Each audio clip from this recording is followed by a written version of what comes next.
When 16 just cut off, we want to go. We want to go. We want to go. Want to go. Want to go. Want to go. We want to go. Connection here tonight. I'll go to y'all to show. I'm gonna raise up just a little so you don't get the can. Yes. And There we go. supporters of Nemmy Jackson. Yeah. We're not talking about Better. your own, your favorite songs, Okay, including Emmanuel, I mean, fix this Maxine Blanca, because we late, so she gotta go. What's the name actually? Mind, body, and soul. Okay, all the mics working? Advertisers, employees, email us your comments. Are we live? That and yes. Okay. Hi, this is Nemmy Jackson, inviting you to tune in to WSPX 970 AM every Saturday, 7 a.m. to 8 a.m. to Mind, Body, and Soul, where you can join me with discussion on healthy living. Good morning, and welcome to another Saturday here on the beautiful island of St. Croix, Twin City, United States Virgin Islands. Let me tell y'all, the weather outside is awesome. I'm here this morning with one of the gubernatorial teams, and y'all will have the opportunity to call and ask your questions, but just hear and listen to what they have to say. They're going to introduce themselves to you. If you have not heard who they are, I'm quite sure those of you on social media, y'all can see the team in front of me. And this is an opportunity that, you know, all the teams that can actually come and share their platform to the audience. I have with me the able Emanuela Perez Casillas. Y'all know how we do it. So Emanuela is with me this morning. And this is the time that I tell y'all we take a pause for an important cause. And it's political season. And though some individuals may say that, you know, it doesn't do anything for me, you must know that every decision that is made impacts you, impact your life, the life of your children, the life of your parents. If you have grandparents living, the life of the seniors. So you should be engaged. So you need to get out there. If you're young, if you just turned 18, register to vote and be a part of the process. Know your history and know that at one time, people that look like us didn't have that right. So today, we're going to delve in with some nice conversation. You know, let me just put this on the table. Individuals may say, oh, but she running for Senate. Why is she having the candidates come on? Because it's so important for you to have information to make informed decision on who you are going to support, who you think will be addressing your cause, delivering your cause. Because government should work for the people. So on that note, I want to say welcome, Fred Moorhead team. It's such a pleasure to have you. Good morning. You know, we call ourselves Donna and Rodney. All right, Donna and Rodney. We call ourselves Donna and Rodney because we want the people to be comfortable with us. You know, so, you know, we gotta just put aside the official last names, Fred Right. Gregory and Moorhead. All right. Everybody know I'm Fred Gregory and everybody know he's Moorhead, but Mhm. it's all about, you know, our people. It's all about our people feeling comfortable talking to us and knowing that, you know, we're on the same level. We ain't leveling up, we ain't leveling down. We all on the same level. So that's why we're Donna and Rodney. But thank you for having us here this morning, Nemmy. We really appreciate you saying yes to us. And, you know, we are super excited about our campaign. We are super excited about the conversations that we've been having with our community. A lot of the conversation is not the best because our people are hurting. Our people are not satisfied. Our people feel that they are left out. And, you know, one of the reasons why I chose Rodney to be my running mate is because of his compassion, because of the fact that while he might be, I call him a quiet fire because he's one that he don't really say a lot, but you know what I like about him? It's important to listen, process, understand, and then you make your decisions. And that's the type of person he is. So we're excited. And of course, I always have to introduce myself to the St. Croix community, but I'll let Rodney. Just a quick welcome, and it's kind of funny that you can know somebody for years, but you have to wait until you're running for lieutenant governor to get you invited to the radio station. All this time, you been here all along. I mean, for years and know individuals, but you have to come to this level to get to this royalty to get invited. That's all like shit. Yes, ouch, come on, make sure to share. Needless to say, I'm very happy to be here this morning to go ahead and share our message. We want to lead and also serve our people. And there's a lot of concern out there, and those are the concerns that we want to address. We have been up and about talking to business owners, individuals, and the same concerns are crystal clear that's coming in over and over, and that's what we want to find solutions for. So we are happy that we have our number 3, my lucky number. So we're feeling very good about that. But we want to send some positive message. We want to send hope. We want to make sure that we are addressing concerns as we lead, as we serve. And once again, we want to help everyone here in the Virgin Islands. And Nemmy, I'll tell you this. Our campaign is not about politics as usual. It's about really meeting everyday Virgin Islanders where they're at, meeting everyday Virgin Islanders and ensuring that, their needs are met.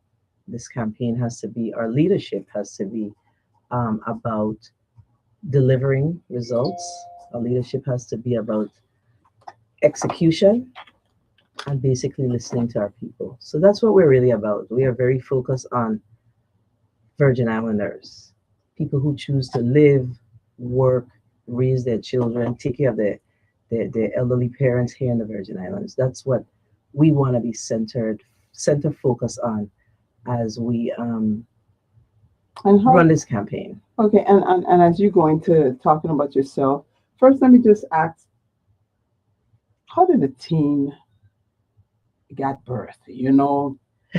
What made y'all run as a team and not from the same island, but politics make strange friends. Not this one. Exactly. That's an interesting one. Yes. That is one. So of course, I know Rodney. I worked in the Department of Education, and Rodney served as assistant principal while I worked in the Department of Education. And I always admired him. I admired his strength. I admired his quiet, competitive way when it came to his students, when it came to his test scores and looking at his data and really trying to, making a difference, making the necessary adjustments in his school to ensure that his students are successful. But when I became commissioner, Rodney brought home some bacon to the Virgin Islands, and a lot of times we don't really realize how important these things are to our people, to our territory. But he was the principal at the Pearl E. Lawson School at the time, and his school won, under his leadership, a National Blue Ribbon Award, which is huge. So that's why we were birthed. I said, I need someone who is compassionate. I need someone who is a grounded Virgin Islander, someone who care about his people. And then we had another connection. Both of us took care of our mothers. Mm-hmm. So that's a huge connection for us. So we're not strangers to each other. And I guess he'll tell you why he said yes. Yeah, so when I looked at it, it was very surprising at first. But, you have to sit down and think about it in terms of, do I really want to make this commitment? And for me, I've worked with a number of superintendents, a number of commissioners, but working with Donna Fred Gregory, I know certain things that I like about her, and I know that she is a no-nonsense person. Her goal is always to get things done. More importantly, I really believe that she gives everyone the resources they need. She's going to give you everything you need to be successful. But what I like about her also is that the fact that she holds everyone accountable. And I even have to think about it for myself. I know that there's going to be certain expectations that you're going to have of me, And I know that when she comes to me, I have to follow through. I Help have each to other. help each other Yes. to go ahead and get things done. And I like the fact that the economy is so important at this time. And the fact that she has a real strong financial background, I think that is what is desperately needed when you're looking at our budget, when you're looking at the federal funds, when you're looking at rebuilding. I think those are critical issues and factors that she's strong in. And for those reasons, after thinking about it, say, yes, this is the way to go. This is the way to help our Virgin Islands. This is the way to help our people. And that's why we are a team. So we're not strange bedfellows. All right, and you talk about initiatives that you like to bring forward. Emanuela, talk to us. Morning, Virgin Islands. Good morning, Good morning. Donna and Rodney. I love that. I'm a first name kind of girl, so I could appreciate the feeling of connection just by name. You know, I really hear listening to you tentatively and watching the admiration between both of you, and it's authentic, you know, and I'm watching it through the screen, and I really appreciate seeing this. It's actually warming my heart a lot. But, you know, you're sitting in the room with mind and body. And so I want to dive straight into how are we going to work with the legislators, right? Like, Donna, you've led them, you've worked alongside them, and now you're asking to be the executive body next to them. What are some of the good traits you've learned along the way in persuading a body to move in a direction when it comes to budget and, you know, industry building? How are you going to get all these 14 strong personalities in their own right to work alongside you? I'm going to start by saying this, by making our legislators know that they're valued.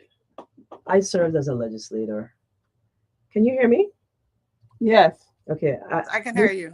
Ensuring that legislators know that they're valued. I served as a legislator, and I'll tell you, the executive branch and the legislature must work together in order to move this territory forward. And fostering relationships with senators is critical to the success of any governor. And you know, not having conversations with your senators when you need a bill passed, but establishing a relationship about what's going on in the territory and how we can work together to get it done. We're not always going to agree because, you know, great minds have different pathways that they take. But the one thing I'll tell you is what I have experienced is the majority of the times we want the same results. We want the same things. It's just how we go about it. And I'll tell you, one of the ways we have to go about it is leaving our egos at the door.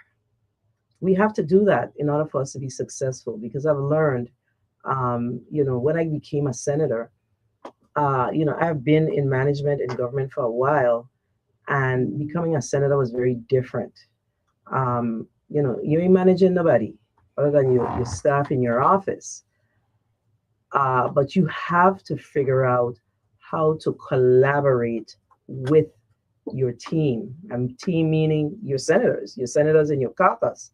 If you're a majority caucus, your minority caucus, your independent, whichever way, you collaborate first with your caucus, but you also foster external relationships with those outside of your caucus, because you always need them. So it's all about relationship building. It's all about respect. I've felt, you know, on many occasions that while serving as senator, there were things happening in this government that I did not know. A Rodney and Donna, a Donna and Rodney administration, we will not leave our senators out. We cannot leave our senators out if we intend to be successful.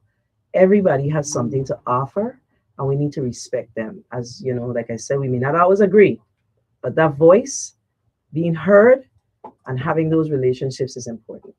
And let me also add to that, I've had the benefit to receive extensive training in labor management.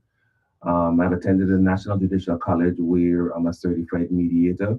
So having those skills of finding solutions, being able to understand what the concerns are on each side, and being able to come to that common ground. So that's skills that I've used every day with my job, working with parents, students, just in the entire community. So just know that that skills is there, and we are oriented to find solutions to concerns and recognize. And everybody wants to be heard. Everybody has a point, regardless of the antics, whatever that goes along with it. That person is trying to say something, and that's something that needs to be addressed, and we can address it through mediation and conflict resolution.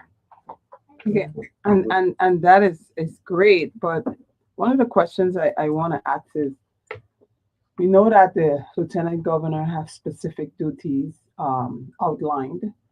How is the team working together to ensure that our lieutenant governor is actually prepared for that position? Because I am people are asking you and saying, are you prepared? What are you doing to be prepared for whatever position you're seeking? But from the outside, trying to be prepared is so much different based on my experience than when you're in there and actually trying to do what is required to get the job done.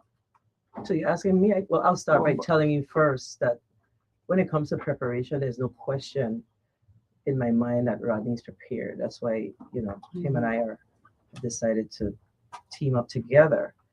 But Rodney's an administrator. He's a manager. Rodney has, I tell him all the time, he runs a small government. Right now he runs a school that has 1,000 students and 200 employees. So you have to be able to manage from the bottom up or the top down. And, the Lieutenant Governor office have 3 or 4 divisions that are ran by professionals. A division like banking and insurance has, there's a certain requirement that you need to serve as the director of that division. This is a very, very important role that he is about to take on. So he has to be a good manager, and that's one of the things I recognize in him, because you have to be able to work with people, set out, what the policies are. His job is to ensure that the delivery is getting to the people, that we are delivering to the people. The policies are being followed. The policies are being upgraded, updated. That's basically his responsibility. But I'll tell you this, that's not the only reason why I chose him. He's an educator. And we have to ensure that we prepare our young people for the next level. And he'll get into it. Workforce development, there's a whole lot of things that we're going to have to do together. So he's not just going to be limited in that school, but he knows.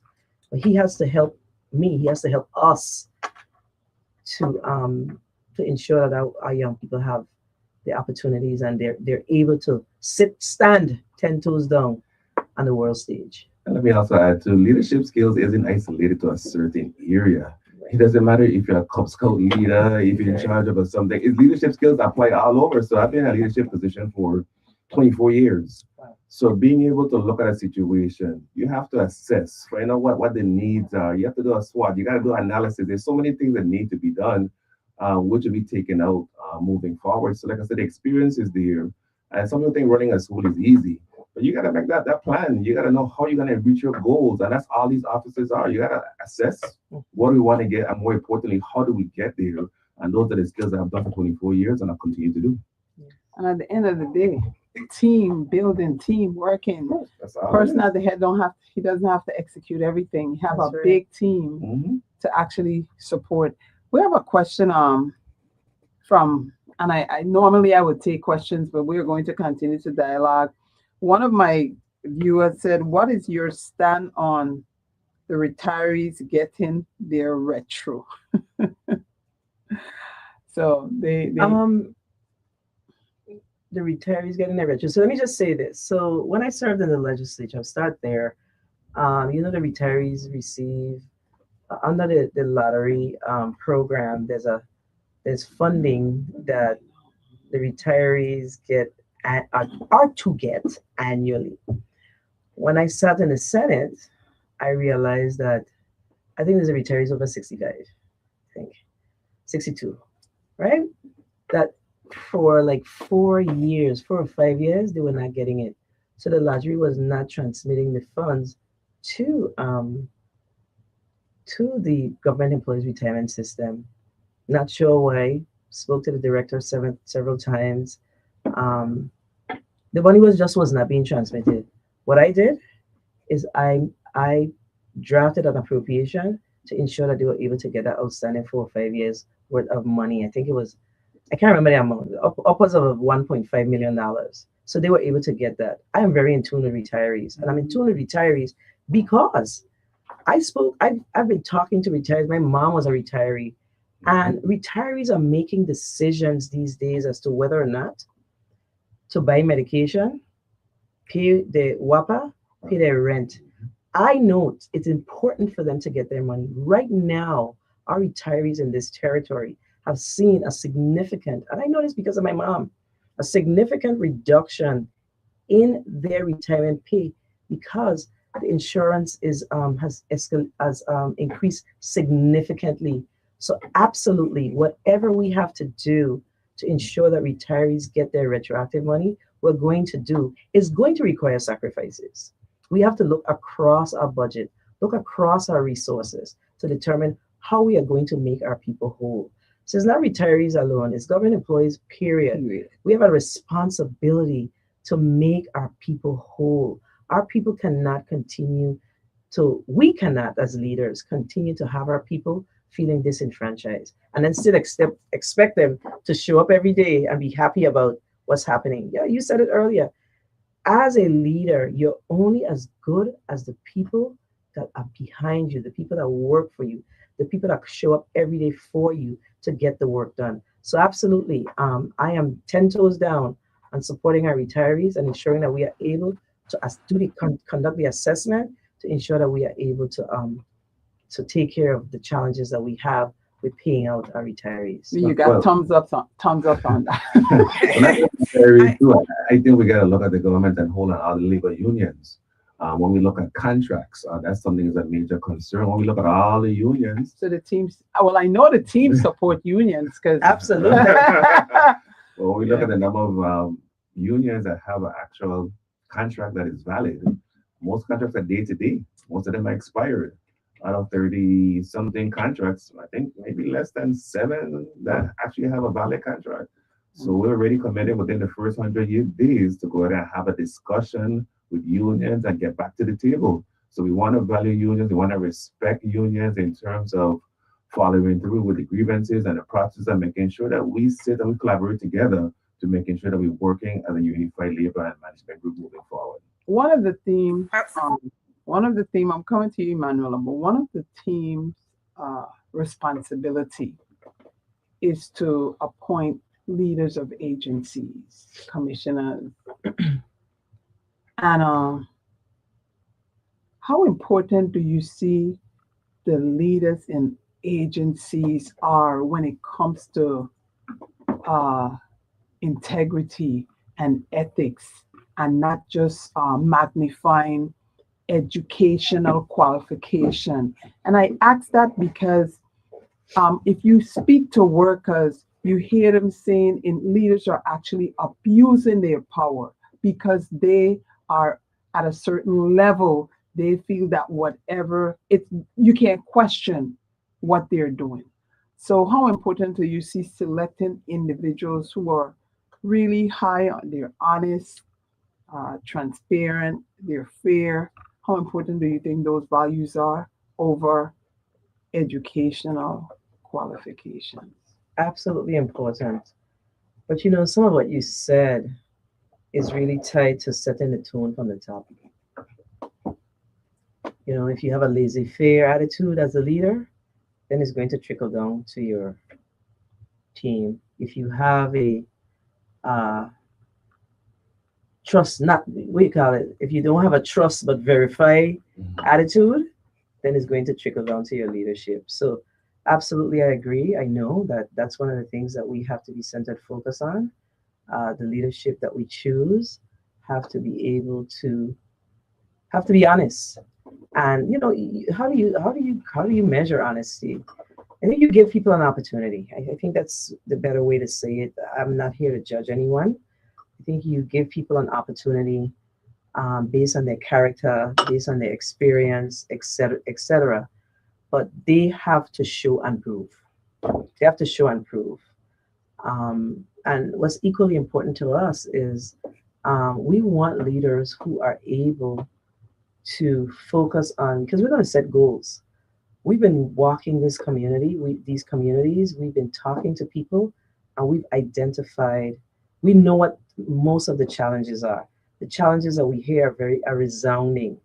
So we want to set goals and benchmark to meet those goals. But we want leaders who are able to stay focused on our goals as well as stay focused on running the day-to-day operations. So basically walking and chewing gum at the same time. And how are we going to get that done?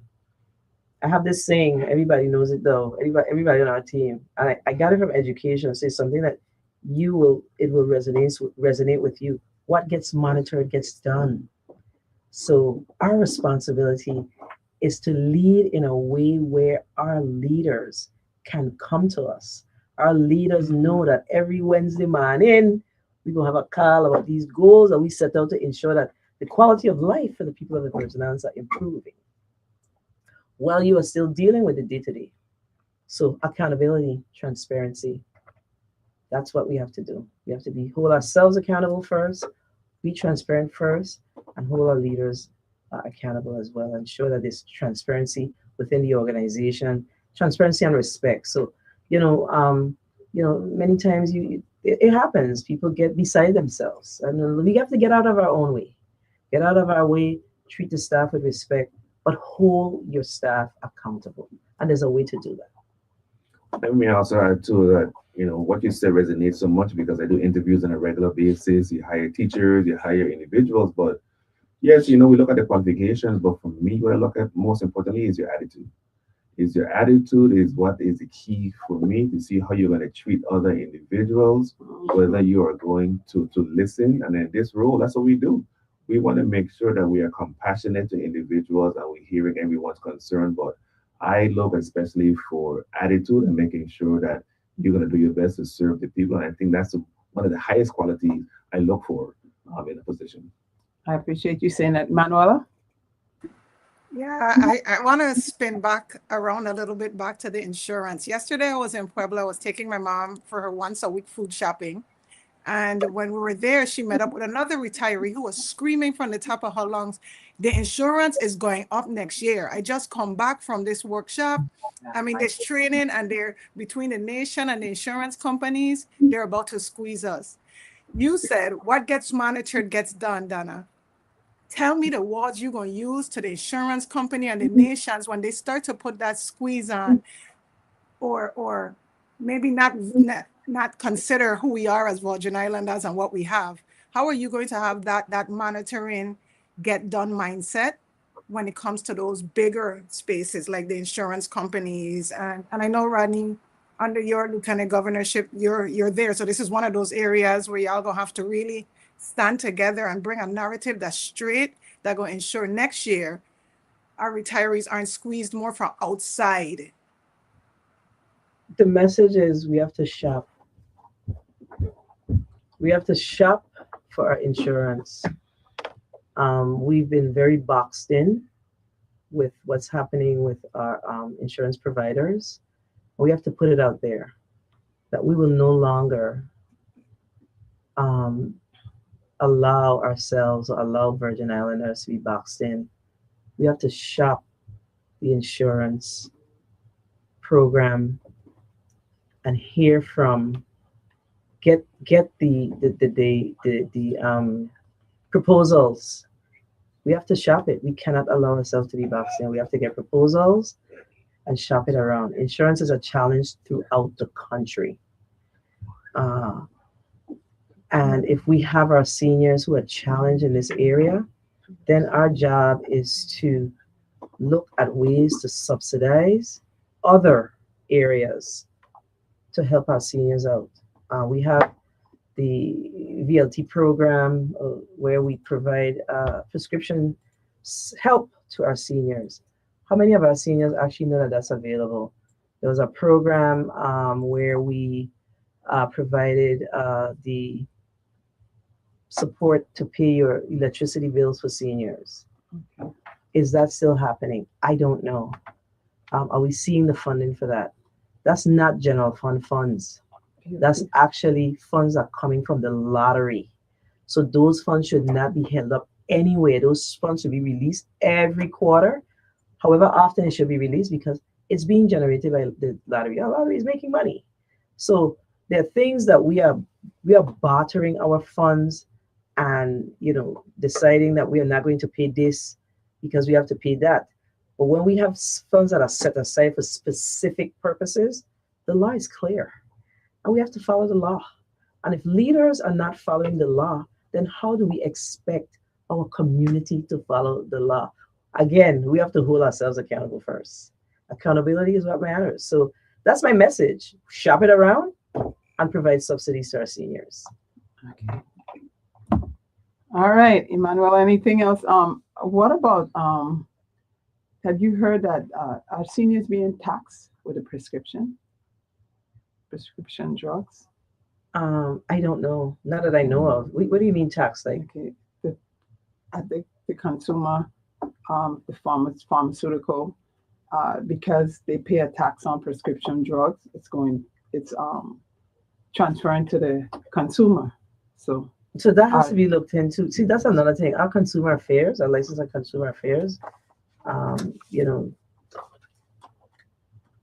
those reports must go to them, but people need to know that they're being heard and these reports are being looked into. So I'm not certain, but that's definitely something that we will look into. I mean, there's no tax on, is it that they're rolling it into the cost? I'm not certain.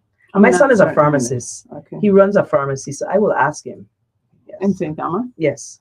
As a matter of fact, he's coming to St. Croix to he wants to open a pharmacy here. So yeah. But I think we also need to share the information from all our offices, whether it's Lieutenant Governor's office, or the consumers, that we have to make sure we have an educated public. So in terms of sharing that information, if they want to file a claim, if they want to have a concern, there's an advocate in these areas that we need to make sure that information is out. So if they do have a concern, they could come to us, because that's what we're here for, to go ahead and serve those needs. So sharing information will be very important. And the two branches need to work together. And of course, you know that I am seeking office in one of the branches, the legislative branch. How do you feel about performance tasks being attached to your budget? It depends, and I will tell you why. So, of course, that's my background. My background is finance. I've done government budgeting. I've done government fiscal work, etc. So it depends. So performance can be attached to departments like finance and licensing, but agencies that provide a service like human services, you can't really tie performance. You have to provide the resources, because those resources have to come back to the people. You see what I'm saying? So there's a level of performance-based budgeting that's okay, but you still have to have your KPIs, meaning your key performance indicators, to ensure that you have $1 million for the prescription program, how many seniors were served. So that data needs to be provided. If that's what you're asking, absolutely. Okay. All right, definitely. So okay, so we're saying the same thing. Basically, okay, saying the same thing. Yes. No, I believe in that, because I mean, you have a certain amount of funds, and where are you? And I really believe that report needs to come back quarterly to the legislature, so we can know how the agencies are doing and enhance that accountability. You have $1 million and it's sitting there, and your key performance indicator, what is it saying? What are you doing? What have you done for that month? Well, I'll tell you this, and I've worked on both sides of the aisle. So I've worked as a senator, and I've worked as a administrator in government. And I'll tell you this: funds for services like what you just shared must be released in a timely fashion. I come from an era where priorities were given to the areas that are in fact priorities. So if you have, like, for instance, we read the other day, Catholic charities did not receive their, was it Catholic? One of them did not receive their allotment since October. They're providing a service to the community. We have to set our priorities. Bottom line is, we need leadership that care. I'm just going to say it. Leadership has to care. It has to be people first, and then all the other little contracts and stuff, rest them down. until we could pay and take care of our people. We should not have ever read that these programs are looking to close their doors because we have not released those funds. Let's do the balancing act. Let's figure out how to balance this, set our priorities, and be upfront about it. There's a responsibility of the executive branch to come back to the legislature. We pass a budget, and I am very big on educating the community. You pass a budget of $3 billion. Your revenues say 900 million, sorry, right? So it means that you're short about 5 billion, right? 5 billion, right? So what does that mean? That there are areas that we now have to begin to reduce and cut in order for us to meet our responsibilities for that year. So we have to set those priorities. So you can't wait until the fourth quarter to set your priorities. You have to be in the middle of the year saying, hey, it doesn't look like we're going to make it. So what are the things that we need to shift? We have to be a government that's prepared to shift. But while we make the shift, we also have to be able to communicate with our community and let them know this is what we're experiencing. It's not that, people ain't going to understand anyway. The more you talk about it, the more people are going to start listening, the more people are going to start asking questions. They sit at their dinner tables with their families and they say, hey, you hear about this thing today? About the reduction? What does that mean? So everybody's not going to understand, but communication helps us to get it and understand. So I think we should also dive right into small business and payments, because I know that small businesses are really hurting for the time it takes for payments. And I think we're talking about priorities. Mm-hmm. So we want to go ahead and make sure that small businesses and getting payments, that is going to be a priority, because we just met this young lady. She started her own business. She was so excited. She got into a contract. She couldn't get paid. The next thing you know, she had to close her doors. She had to close her doors because she was waiting for payment, couldn't get done. So, like I said, we can't do everything. However, we do have to prioritize what needs to be done and realize that small business has to be a very important priority so we could go ahead and get that money in the economy. That's where the gross receipts come from, and we got to make sure that that's a focus of ours, and that's what we plan to do. And shuffling is important. And the Finance General Report showed that for April, when in comparison to 2025 and 2026, we are a little over $30 million less in revenues than we were last year. So right there's a shortfall, especially if your budget is more than last year's budget. Shuffling is important. However, what new revenue ideas do we have to get some new monies in this territory? Okay, so I like what you asked about what you said about shuffling. The first question you have to ask though, why are we short 30 million? Why? Is it that people are not coming in and paying their Income tax? Their taxes? First, find out the why. In order for us to be successful, we need foot soldiers. We need folks that are going to go out, make the necessary phone calls. We make that connection. Our licensing and consumer affairs and our internal revenue, they have to talk. Okay. The systems have to talk. Okay. If I open a business and identify my tax for that year, if you do it in the States, they send you a letter. Hey, you owe taxes for last year because you had a business. We have to have that communicative system where we are aligning what's happening. One can be one way and next. And the licensing can be in this direction and internal revenue in another direction. Well, let's talk about revenues. I'm very happy to talk about that. So New money. So yeah. So, as a legislator, new monies is something that senators should be very focused on. However, we recognize that, again, the legislature and the executive branch have to work together. So we have some exciting plans for economic development for the Island District of St. Croix in particular. You know, one of the things when I spoke to Rodney about running, he was like, so yeah, what are we gonna do for St. Croix? Because, you know, St. Croix is the sleeping giant from an economic development perspective in this territory. It's the sleeping giant.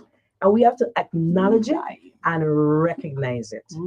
And it's something that I didn't just start thinking about this. I've been thinking about this for, I think Senator Gittins, he was the chair of the Economic Development Committee. I think 4 or 6 years now. It's been a minute, about 6 years ago. And I'm not sure if I was president then. Probably wasn't. So let's say about 4 years ago. And we went on a trip to the city of Rivera in Florida, blighted community. And we saw how they were able to ramp up their economy. The governor went on that trip with us too. And I was excited when I came. I was like, yes, we can get these things implemented. We can move. And guess what happened? Nothing. So we are excited about really moving things in this district. When I think about St. Croix and I think about what St. Croix used to be, when I came here as a child visiting with my family, you have the William Roebuck Industrial Park. We have a president of the United States who wants made in America. Why are we not benefiting from that? Why are we not going out and bringing light manufacturers here now? We need to clean out those offices and move government offices from in our industrial park. Having government offices in there says that we are not interested in economic development for this district. You have to move government offices out, and we need to bring businesses in. We also need to look at our South Shore zone. Yeah, that those are areas that we have to look at in St. Croix. And our EDA, we have to hit the ground running with our Economic Development Authority. And I know they're doing work now, but we have to be a lot more aggressive. We got to bring businesses here. And we bring businesses here, but in order to ensure that businesses stay, we got some work to do. We have to improve our infrastructure. So there's a balance, our infrastructure, our healthcare. There are a lot of things, everything ties, our education. We have to tie all these things up nicely in a nice package in order for us to really and truly attract new businesses here. But we also have to prop up our small businesses in this community. We also have to give our community ideas about small businesses that we need in the territory and in this district. We have the tourism industry here in St. Croix, and we need to be encouraging small businesses or people who are interested in opening small businesses to engage in businesses for tours, ecotourism, you name it. So there's so much to do, but we have to lay out a plan and get it done. In addition to that, we gotta look at the towns, and one of the things we talked about is just probate. A lot of the towns, a lot of it have buildings that are derelict and they need some support, and a lot of it is stuck in probate. So one of the things we want to do is go ahead and bring on some more magistrate judges so we could speed up that process. We shouldn't have homes in probate for 20 years and 15 years. That's something that we gotta speed up. And we've spoken a lot to the businesses, and we've heard their concern. And we want to address those concerns about the police presence, about the cleanliness and the picking up of things that need to be done. So we want to make sure that we address those small businesses in the town, get our towns going to where it needs to go.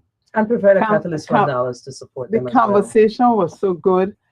Jen, I don't know if you have that person still on hold. I forgot to open up the phone lines. I so apologize. We have like 9 minutes only left. The time goes so fast, but we definitely will accept calls. The number to call is 340-7730. What's the number again, Jen? I need help. 7730-390-773-0490. But in the meantime, Emmanuel, I'm gonna come to you. I know you have something to ask, but let's go to the phone line. I do apologize. Good morning. Thank you for calling. I have Donna and Rodney here with me this morning. Oh, I wasn't listening, so I didn't know you had a guest. I could only say to them, you said Donna and Ronnie Mohead? Yes, they're team. This is a team for governor and lieutenant governor. Okay, well, I would like to say, Ronnie is my boy. I mean, Donna know me from way back, but she knows she's not my choice. So let me just go after saying that. Thank you. All right, bye. I don't know. Good morning. Oh, okay. Emanuela, we'll go to you. Yes, I am here listening and getting so all over with the 100 days. I'm writing them down. I'm like, wait a minute, we're going to tighten the infrastructure and the unions and make sure that we have a level of investment coming in. That seems like a very big load. And I know you're prepared to do it. But I want to end by one more question. You have a huge banner. I want to believe I saw it by the end of the bypass that talks about property tax for senior citizens. I am so blown by this notion, and it's probably because I'm not as in and understanding our financial structure and that stuff. So Donna, I really want you to help me understand how, in my mind, the biggest landowners getting tax breaks is going to help or keep us alive. I just can't fathom it. So please help my mind grow this morning and explain it to me. Thank you for asking. And keep in mind, we hardly have time. I have people online, Let me but try they're to doing answer a as good quick as job. possible. Yeah. So thank you for asking that question. I'll try to be as quick as possible. So this will be a tiered system. So it depends on your income. It depends on your income level. So we have seniors who are trying to make a decision as to whether to pay their property tax, whether to buy their medication. So it's a tiered system. It's based on income level. So we have to break it down. So that's the broad conversation, but it has to have policy around it. So that's the answer. So it's not wiping it off for every single senior. It depends on your income levels. It depends on what you can afford, etc. And there are certain criteria. I appreciate you breaking that down for me, because I'm telling you, when I saw it, I went straight for the big picture only, and my brain was not processing it logically, and that makes sense. Thank you for right now. I don't know if you know, but seniors over a certain age only pay $180. I think it's $180. You know that, right? For tax? No, I didn't realize we already had a tier system to our property tax. Okay, it's not a I tier didn't know system. that. I think Senator DeGraff has a bill many years ago. I think it's $180 for. I don't remember the age bracket, but yeah, 65. And like I said, I know these things because my mom was, a senior. So I. Let me go to the phone line. Good morning. Thank you for calling. Good morning. First of all, I want to say that I love the responses and the dialogue that's coming out of this interview. I want to ask this group a question. What about the inflated cost of homeowners insurance? We saw that after Maria, a lot of individuals did not have homeowners insurance, and it's because a lot of people are on fixed incomes and cannot afford. Those that own their homes outright cannot afford the inflated cost of homeowners insurance. Is there a plan to tackle that and put some kind of regulations or get some kind of better interest rates for the residents of the Virgin Islands? So at the same time, okay, thank you. I'll hang up and let you listen because we're basically running out of time. Okay. Thank you. So I will also venture on this. So we talk about the homeowners insurance, just affordable care, period. But two different type of insurance. Yeah, but insurance throughout the country is an issue. There have been a number of disasters within the past 20 years throughout the country. So insurance continues to be a challenge. And let me just say, on the front end, and this is to my listening audience, you may say, I am not paying the insurance because I cannot afford it, instead of trying to actually see how you can pay a little bit. But then we have to look, if a hurricane comes, everything you have worked for gone down if your house got totally damaged or destroyed. Yes. So on that note, while you respond, and we're probably going to go a little over because I realized Jen was a little late. So It's about just shopping go it ahead. around. We're closing, and we're answering the insurance question that the lady just asked. Yeah, it's about shopping it around. We have to shop around our insurance, but again, I mean, you have to shop for your insurance. But what's happening with our insurance in this territory is not unique throughout the country because of all of these disasters. So, that's something that we may have to address on the federal level. And I think what is helpful is if we get an agency to actually we partner with a private agency to actually inform the community on their options. Because for me personally, I shopped around and I ended up picking an insurance company in St. Thomas because it was more cost effective for me. So it's not just on St. Croix. You can actually shop around, but if the consumers get a little help on where, because if I'm not in that circle that know about this insurance company, so maybe we can partner, the governor's office, some can partner and just let people know all the insurance company that exists for home ownership. Yes. Definitely look at the option, making sure that we're not locked into anybody. Exactly. We have to keep it as open as possible because we know certain places in Florida you can't even get insurance. It depends on the insurance, depends on what kind you want. It's very serious, but we want to explore our options, open up to everybody, let everybody bid, and select what's best for our people. And I'll tell you, insurance companies are pulling out of states. Yeah, they're leaving. We've had, I think, one that has left here. So it's a very, very serious matter. Well, we need to prioritize. They need to get with it because for years they are taking in our monies, and when the hurricane comes, they have a problem with paying out. And I think the insurance companies need to do a better job in making sure that when the opportunity comes to pay out, that they can do just that. That's directly under the Lieutenant Governor's office, and that's going to be an area of focus to make sure that those things happen, those individuals get paid out when need be and not be held up. You pay your money when you need it, you gotta get it back.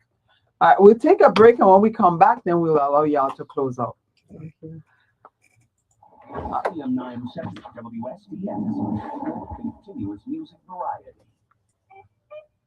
Come check out Freedom City Service Station. Wanting a friendly gas station where you can pay at the pump? Looking for a spot with specialty coffee, pastries, and breakfast on the way to work? Thinking about a place to get some local food or a sandwich for lunch? Waiting for a comfortable convenience store where you can get a couple of items and a bottle of wine on the way home? Dreaming about smoothies for a tasty pick-me-up? Needing a cake and dessert for an event? Well, Freedom City Service Station is your new go-to. Open from 6 a.m. to 9 p.m. We are located at the Wind intersection on Queen Mary Highway. Our phone number is 340-719-2014. That's 340-719-2014. Are you a caretaker of an elderly person? If you are, That's your voice? I-9 Senior Supplies and Delivery may have just what you need. We sell and deliver senior supplies at an affordable price. Call us at 340-626-4849. Again, that is 340-626-4849. We'll take care of you.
All right, thank you so much. Today was a great opportunity to have Team Donna Rodney share information and what they plan to bring forth to the members of this territory. We will continue. We have other teams who have vested interests, and we will welcome any team that wants to come on and talk to the community. So on that note, we're basically out of time. So I'm allow y'all, Rodney, and then Donna to close out. So 3 things I'm gonna cover very quickly. Come out and vote. The number of individuals we've spoken to that say, I don't vote no more, I don't do that. I mean, we really want to make sure that you take that seriously. This is your voice. Come out and vote. And of course, we encourage you to vote Democrat, come out to the primary. We encourage you to support this team. In addition to that, we have a soup sale today. It's going to be taking place at our Lorraine headquarters from 11 to 2 o'clock today. Please come out hungry. We got 6 different kind of soups that you could choose from. Come out and support, interact, have some fun. And finally, I'll say that we are vested here in Virgin Islands. Dana and I don't have anywhere to go. This is going to be our home. We want to push forward for our community. We want to push forward for our health care. We want to push forward to making sure that we do our very best. And you can trust us to move over. And I'll yield to Dana for the closing remarks. All right, thank you, Rodney. So yeah, I like the word vested because we are vested. We raise our children here.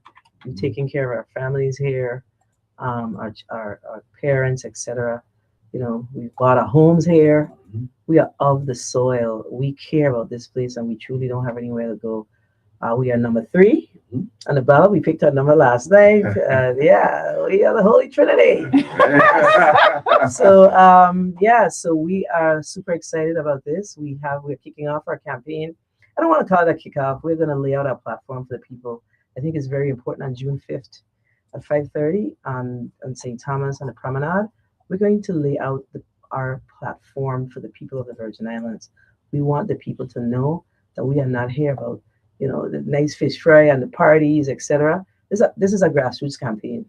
We ain't got a lot of money, but what we have is heart. We have heart, and we care about our people.